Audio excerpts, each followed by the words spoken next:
And the point of my presentation is actually to take it a little bit further and talk about why dynamic experience really matters, just like dynamic pricing really matters.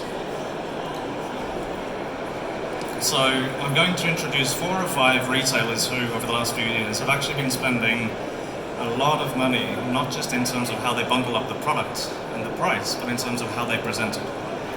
So Expedia, and actually this research was from, I think, 2017, have put quite a bit of thought into how they show images of hotels through the booking experience. And the reason is because it's proven that certain things, like showing people a picture of a window in a hotel, is more likely to convert than showing them an indoor-facing picture of the hotel room. So with 10 million images to curate, and this is evolving over time, they've actually invested in some deep learning capability that can automatically choose and rank the best possible images that will convert. And they did this in a very, very short time frame, actually. What they didn't do yet, though, is contextualize it. So the next step of their approach is to say, well, how do we show the right image to the right person at the right time? So maybe a business traveler wants to see, I don't know, a picture of a conference room or the spa, I don't know, versus some other kind of traveler. Spicescanner, my favorite example, and I'm not sure if any of these guys are in the audience today, but Spicescanner have started to do something absolutely fascinating. So most of you guys, I hope, have used the Spicescanner app at some point in time. If not, please use it, it's great. What these guys are doing now is allowing their different business teams and marketing teams to introduce new components into the experience, like a new piece of information, a warning, a new product. And the platform will start to automatically optimize where that particular component should be displayed.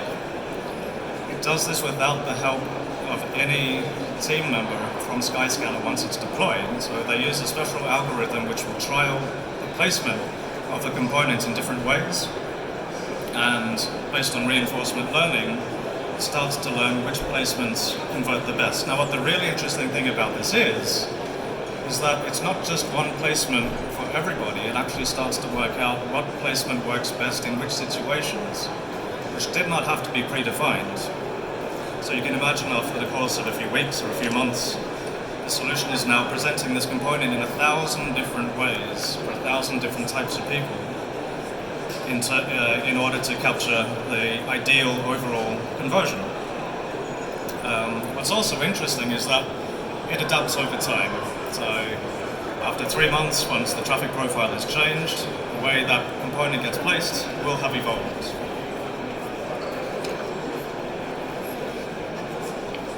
Uber Eats, once again, for the techie guys in the audience, if you guys want to understand an organization who has invested an incredible amount of money in dynamic behavior of all sorts, Uber is a great example because they have built out a common machine learning platform across their different business units called Michelangelo.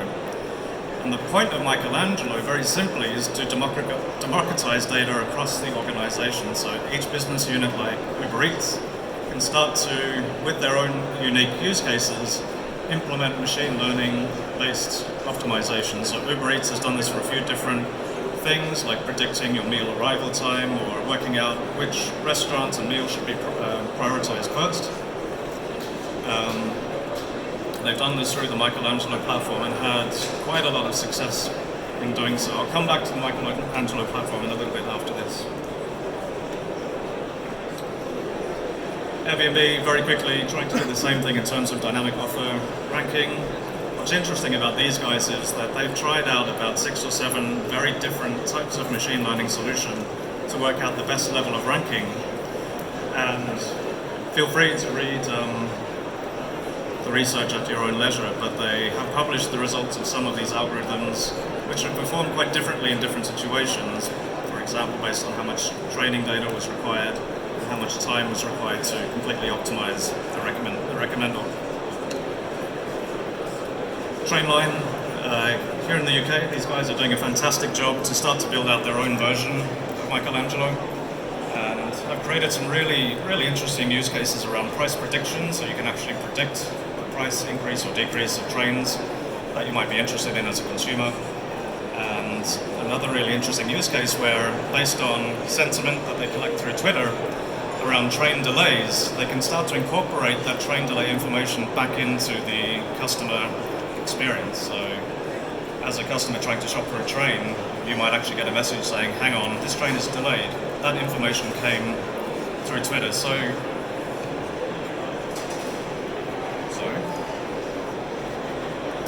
I'll skip past this. So maybe just to summarize the last few examples there, the point I'm trying to get across, guys, is that what we feel, certainly at Branchbase, is that as airlines start to invest a lot in dynamic pricing and dynamic offer generation, the gains to be had there can also be had on the user experience. And these big brands here that I've shown, sure, they've invested a hell of a lot of money in platforms that can do this stuff, but they're doing it because it's giving them a massive amount of gain, purely on the user experience. So, some learnings for airlines. I guess learning number one is we could all take a look at some of these big retailers, copy their data architecture, go away and try and implement it. I'd advise on doing your research first. These guys started some of this work over 5 years ago, and it's taken them around 5 years to build a picture that looks like this, and it's taken them a hell of a lot of experimentation and refactoring of their data architecture and refactoring of the processes that their teams use to interact with this architecture. So for any airline trying to take on the same kind of challenge, my advice to you would be have a goal to head towards, but think about it very pragmatically. And I think for Branchbase, thinking about it pragmatically means not overthinking the data architecture and not overthinking the machine learning aspect of trying to optimize your user experience, but thinking just as carefully about how do you affect those insights on the UI itself. How do you make sure that as you're coming up with recommendations for placement of a component or a message that should be shown to a particular user, how do you actually get it into production as quickly as possible? So this is Branchbase's reference architecture. This is something that we actually have in place. And the point of this architecture is so that the airlines we work with can start to affect those UI changes very, very quickly. And we break UI changes into a few different categories: dynamic layout, so like Spicescanner, how can you make sure that components are placed in the right position, expanded or collapsed on this page or that page. Dynamic messaging, so how do you make sure that you're bringing really contextual, insightful information to consumers at the point of purchase, like a nudge to convey to them that a particular product is very popular, or maybe just a piece of information to say, watch out, there's a storm coming, you may want to think about slightly different dates. And the last one is dynamic styling. So how do you, with one storefront, provide really, really different brand experiences to your different consumers? So maybe your regular guests get your core brands, maybe your loyalty members get a completely different set of styling. Use this to try and engage different audiences to make them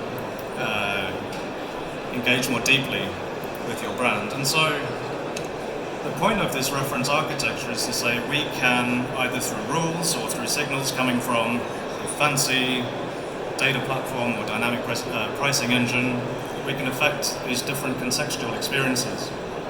These are just some examples of things that we're working on with our airlines. But the objective really, and I say this quite often, is to get to the point where an airline can be like a Skyscanner and literally have someone on the marketing team say, we have to introduce this message next week or tomorrow, and have the system automatically work out the best place to put that message in order to positively, or at least not negatively, in fact, impact conversion and attachment rate. For those who are looking into this kind of nexus between dynamic pricing and dynamic presentation, this is just a kind of reference solution that we're thinking through in terms of taking signals from a dynamic pricing engine, which might tell us not only this is the price you should sell something at, but this is the type of consumer we're trying to sell to, and use that signal to likewise affect the user experience. So a price might come from an optimization engine in the bottom left, and that price might say this is for a business traveler. We would then use that to work out in terms of how we display flights and products and how we display ancillaries, that we're really trying to cater for a business traveler and change the layout accordingly. I'm a little bit over time, so we'll skip that. And we're done. So guys, thank you very much for your patience. If you want to talk more, we're at stand 54B. Enjoy the conference.